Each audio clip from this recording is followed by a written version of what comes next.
Hey guys, what's up? It's Leakspeed's back here, and today I'm doing a new series on the channel. This is a little warning before you start watching this. As you can see, it's quite a long video. It's like 13 minutes long. The series will have longer videos because it's me commentating over full hardcore games gameplays. So they will take a while. So if you have a short attention span or you can't watch all in one go, you can either watch it some other time or don't watch them. But I'm just gonna be talking about some stuff like that isn't necessarily related to the gameplay, and if I don't have anything to talk about, I'll commentate over the gameplay. But I've added like this little vinaigrette effect around. I just thought it looks pretty cool, and I just think it looks a little different to other games. So yeah, in this gameplay, before I start on what I'm gonna be talking about, I'm playing with a couple of people, about 3 people. So it's like a team of 4, 3. Sneak Legend and PFF. They are both people or staff from Stone Age Kits. So yeah, I'll just be commentating over it if I see anything that I should probably talk about in the game. But other than that, as you can see by the title, I'm going to be talking about things and tips about people who want to set up a server. Because I have been asked to help make servers all the time. And I've made a lot of servers actually. I've made about 6 servers, and every single one of them at some point have been successful and amazing fun to play on, mainly because of the players, and it's ridiculous. Right now, it's impossible to make a server almost, and the competition now is so difficult because being able to make a server is so easy, and there are so many servers out there. Sorry about this if there's any crackling in the microphone, but yeah, there's so many servers out there these days. I can give you example on like how many servers there are now. When it was like 1.3 beta, I owned a server, a faction server, and I put it on Planet Minecraft, and I got 40 players on most days. Like, it was really easy to just get players then. Like, you could literally, all you had to do is put it on Planet Minecraft and you get a whole bunch of players. And if you do it every day, you obviously grow your player base.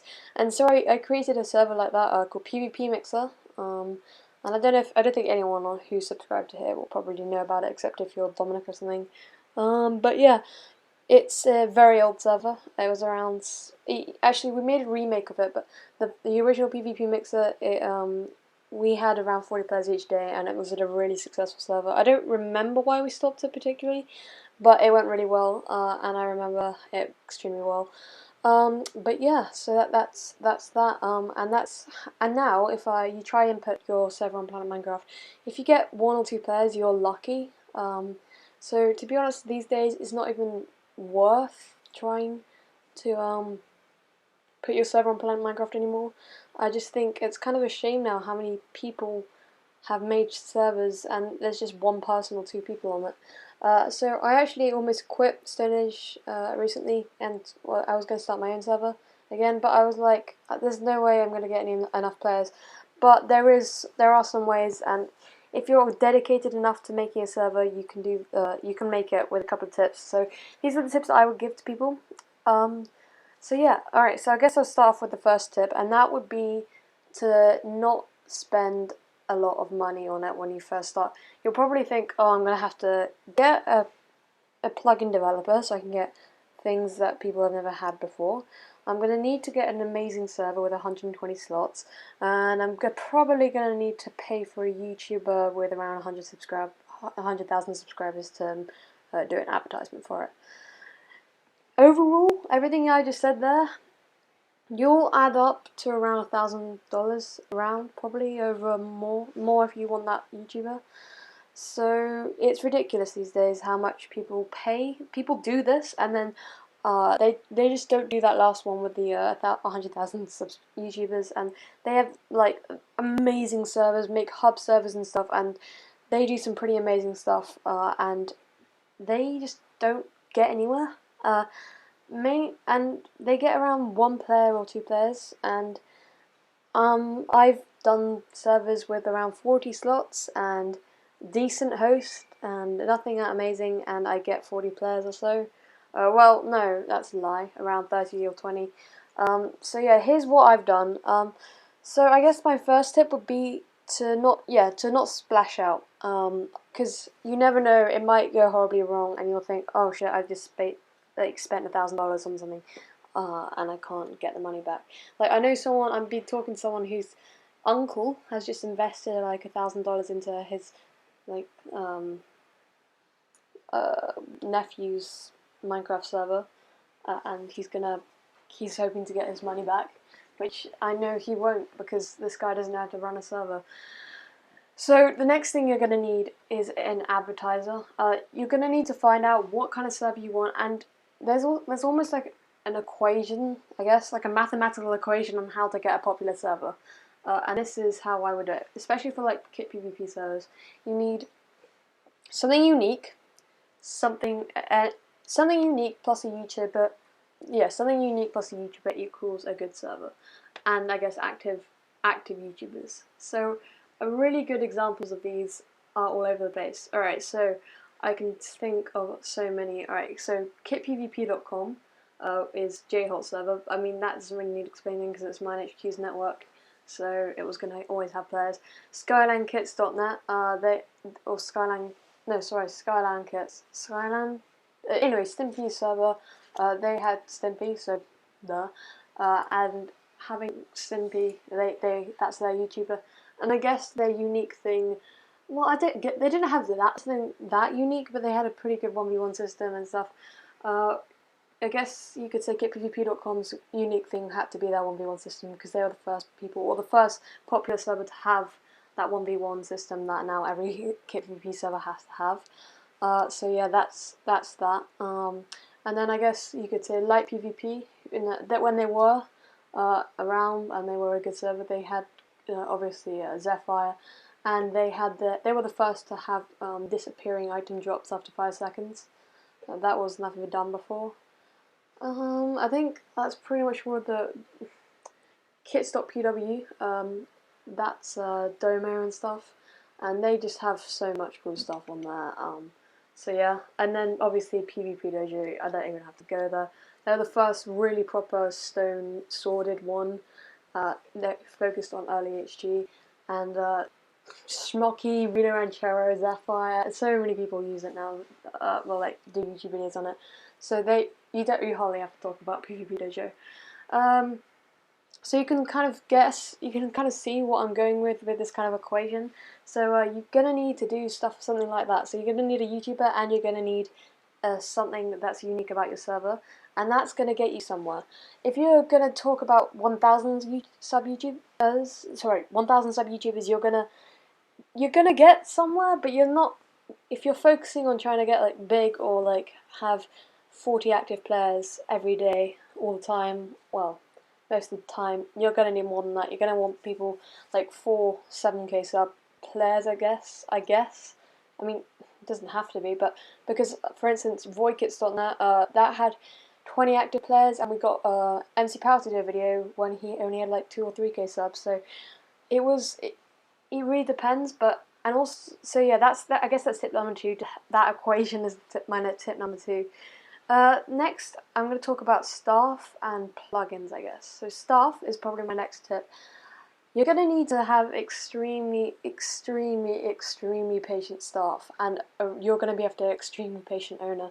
If you want to get somewhere, you're going to have to be putting in at least 4 hours a day on a school day to get somewhere. There's no point of starting your server when you're in the middle of your exams or you're about to have some exams, because you're going to need to be on all the time.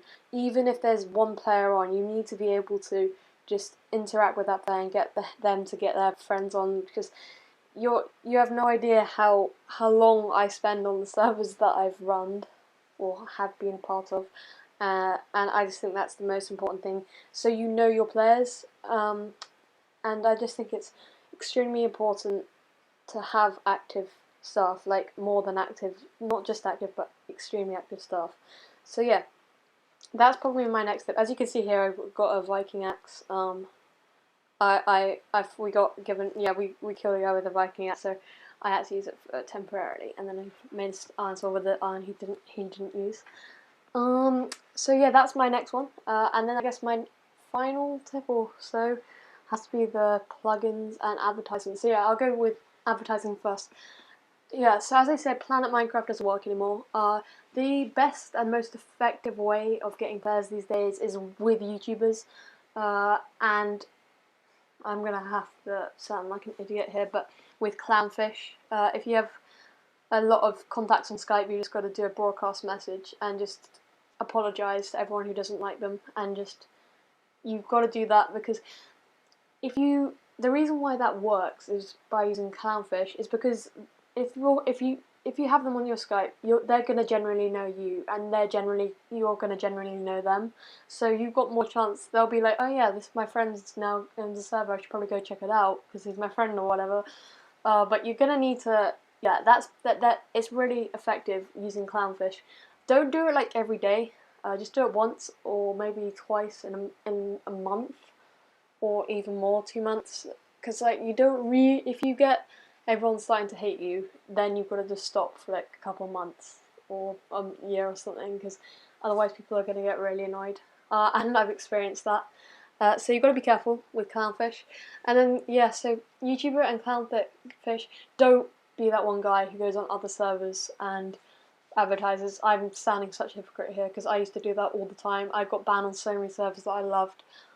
Kits.pw, like PvP for instance, ban on them for advertising my server on there. Even when, God, the worst one was when I was mod on Light and like advertised my own server. I was just like, God, wow, how did I even think of doing that? Anyway, so yeah, that's probably my tips. And then finally, obviously, the plugins. The plugins you're going to need to have well coded, and they're really expensive. When you're going to hire a developer, I'm a dev, so if you guys really need plugins, you can comment and tell me how much you can spend. But they're going to cost money, and they can't just give it for free. But yeah, you're just going to need to be patient with the developers, and if you can't, try and make use of what's already on the Bucket's Bucket website. And I mean, I know loads of Kit PvP servers who just literally run off like King's kits and stuff. But here, as you can see, that's pretty much all the tips I have. I'll probably have more in another video or something, a part 2 of this. But as you can see here, this is the final two, me and this guy, and he has a diamond sword and full iron, and I just have my Urkel on my iron sword. So I go in, and yeah, it doesn't end well. So I came second. This is the best gameplay I could get. I had 3 gameplays, like, and this one was the best one out of it. It was, even though I didn't win, we got quite a lot of kills, and I just thought it was quite fun gameplay. And it was quite fun to play, and I just wanted something to commentate over. But yeah, if you guys enjoyed the series, thank you guys. Just leave a like or a comment. If you watched all the way up to here, tell me. And thank you guys very much for watching. I guess I'll see you guys next time. Goodbye. I'll just wait until the guy kills me. Yeah, it's just about here. But yeah, thank you guys for watching. Bye.